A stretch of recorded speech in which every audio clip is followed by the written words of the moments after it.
बड़ा सवाल यह है, क्या जो बीजेपी मास्टर स्ट्रोक चल रही है उसके जरिए क्या सेंधमारी होने जा रही है? क्या जो वोट बैंक है उस वोट बैंक में सेंधमारी होगी? ये बहुत इंपॉर्टेंट है। ये तमाम योजनाएं महिलाओं की योजनाएं हैं जिसके बारे में आपको बताया और समझाया मैंने।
जी हां, महिला आरक्षण बिल पर बात करने के लिए मेरे साथ जुड़ रही हैं केंद्रीय मंत्री रक्षा निखिल गडसे। मैम, बहुत बहुत स्वागत है, बहुत शुक्रिया कि आपने इंडिया न्यूज के लिए वक्त निकाला और लगातार आप महिलाओं के विकास के लिए लगातार आप काम भी कर रही हैं। मेरा पहला सवाल आपसे मैम यही है कि भारत की डेमोक्रेसी के लिए एक रिफॉर्म के तौर पर पार्लियामेंट में महिलाओं के लिए 33% रिजर्वेशन कितना अहम, कितना जरूरी है और आप इसे कैसे देखती हैं? लगता है कि भारत के लोकतंत्र में काफ़ी बड़ा ऐतिहासिक निर्णय लिया जा रहा है कि जिसके माध्यम से महिलाओं को लोकसभा और विधानसभा में 33% रिजर्वेशन इसके माध्यम से मिलेगा, जो कि मुझे लगता है कि आज के समय की मांग है, क्योंकि कई सालों से महिलाओं को आरक्षण लोकसभा और विधानसभा में मिलना चाहिए, एक ऐसी डिमांड लोगों के बीच में से थी। और जो आदरणीय हमारे प्रधानमंत्री जी ने इस नारी शक्ति वंदन अधिनियम के माध्यम से उसे आगे लाने के लिए कोशिश कर रहे हैं। और आप देख सकते हो कि महिलाओं को सक्षम तरीके से उन्हें आगे लाने के लिए आज हमारे प्रधानमंत्री जी ने सभी अलग अलग सेक्टर में काम करने के लिए काम करते हुए हमें दिखाई दे रहे हैं। 2014 से बेटी बचाओ बेटी पढ़ाओ इस मिशन के साथ आदरणीय प्रधानमंत्री जी ने शुरू की थी कि समाज के हर लेवल से, समाज के हर वर्ग से हम महिलाओं को सशक्त बनाएं, हमारे देश की बेटियों को सशक्त बनाएं और उनके माध्यम से इस देश को हम आगे लेके जाएं। और मुझे लगता है कि आज ये सही समय आ चुका है कि हम उन्हें लोकसभा और विधानसभा में भी उन्हें 33% उन्हें रिजर्वेशन दे के उनकी बात इस संसद के माध्यम से हम आगे लेके जाएं और इस देश को विकसित बनाने में एक बड़ा योगदान हमारे महिलाओं के माध्यम से और इस आरक्षण के माध्यम से हमें दिखाई देगा। मुझे जी मैम, बिल्कुल पॉइंट टेकन मैम। मैम, एक बहुत अहम सवाल ये भी है कि ये समझने में हमें मदद कर सकती है कि इसे तुरंत लागू करना है, क्यों ज़रूरी था, इसके लिए स्पेशल सेशन क्यों बुलाना पड़ा? क्योंकि विपक्ष लगातार ये सवाल कर रहा है कि स्पेशल सेशन बुलाने की क्या ज़रूरत थी, जब ये पहले से तय था तो इस पर चर्चा क्यों नहीं की गई बजट सेशन में? मैंने जैसे पहले भी कहा कि ये तुरंत नहीं लाया गया है, इसकी प्रक्रिया कई सालों से शुरू हो चुकी है।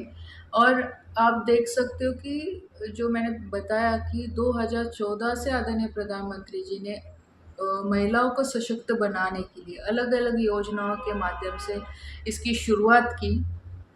आज हम उस लेवल तक या हम पूरी तरह से सशक्त हो चुके हैं कि आज हम सिर्फ योजनाओं के माध्यम से ना सीमित रहते हुए हम लोकसभा विधानसभा में भी उतने ही भागीदारी के साथ हमारी बात को रख पाए और इस देश को विकसित बनाने में हमारा योगदान हम दे पाए। तो इसमें कोई जल्दबाजी या कोई स्पेशल अधिवेशन नहीं बुलाया गया, ये पहले से प्रक्रिया चलते आ रही है और मुझे लगता है कि इसमें कोई सवाल उठाने जैसा कोई चीज़ है ही नहीं, क्योंकि महिलाओं को उनके अधिकार मिलना ज़रूरी है और आदरणीय प्रधानमंत्री जी के माध्यम से और सरकार के माध्यम से इसे आगे लाने के लिए कोशिश की गई। मैंने जैसे पहले जी, जी, ठीक है मैम। आपके अनुभव से मैम भारतीय पॉलिटिक्स में महिलाओं के लिए आगे बढ़ना कितना क्रूशियल है और बहुत मुश्किल भी है, क्योंकि हर परिवार का एक अलग माहौल होता है, महिलाओं को आगे बढ़ने नहीं दिया जाता। उनकी नौकरी की बात आती है तो ज़्यादातर जो पुरुष है फैमिली में वो इस बात का लगातार विरोध भी करते हैं। मैम। महिलाओं को राजनीति में आने के लिए काफ़ी दिक्कतों का सामना करना पड़ता है, क्योंकि कई बार आज भी आप देख सकते हो कि जब वो लोकल इलेक्शन में चुन के आती है या जब वो खड़ी रहती है तब हमेशा एक फैमिली बैकग्राउंड का उनके ऊपर एक क्लेम रहता है या बोला जी, जाता है कि जी। चलो वो तो सिर्फ नाम के लिए आई है, बाकी तो फैमिली मेम्बर ही चलाएंगे। लेकिन धीरे धीरे ये छवि हमें हटती हुई हमें दिखाई दे रही है, क्योंकि आज कई ऐसी महिलाएं कि जो अपने खुद के बलबूते पे अच्छा काम कर रही है, एक अच्छी इमेज उनकी आज सोसाइटी के बीच में है हुँ, हुँ। और उसके माध्यम से वो आगे बढ़ना चाहती है और उसे आगे लाने के लिए आज जैसे हम बोल सकते हैं कि जो हमारे नगर पंचायत है, ग्राम पंचायत है, नगर निगम है, वहाँ पे जिस तरह से अच्छी तरीके से आज महिलाएं काम कर रही है, तो उन महिलाओं को भी लोकसभा और विधानसभा में भी आने का मौका मिलना चाहिए, क्योंकि उनके पास भी एक बड़ा अनुभव ग्राउंड लेवल से लेके तो आज यहाँ तक लोकसभा तक पहुँचने का एक अच्छा एक्सपीरियंस उनके पास है। हुँ, हुँ। और इस देश के हर नागरिक को उनके अधिकार दिलाने के लिए महिलाओं का डिसीजन में आना, डिसीजन मेकिंग में उनकी भागीदारी सामने आना, वो भी एक महत्वपूर्ण कदम है। जी।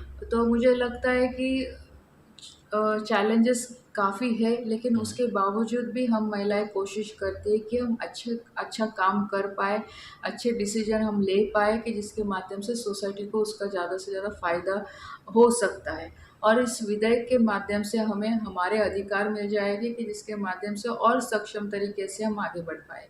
रक्षा मैम, बहुत-बहुत शुक्रिया आपको और कि आपने हमारे लिए वक़्त निकाला। इंडिया न्यूज़ से आपने बात की। फिलहाल बहुत-बहुत शुक्रिया। इस बीच एक बड़ी खबर आ रही है, उसको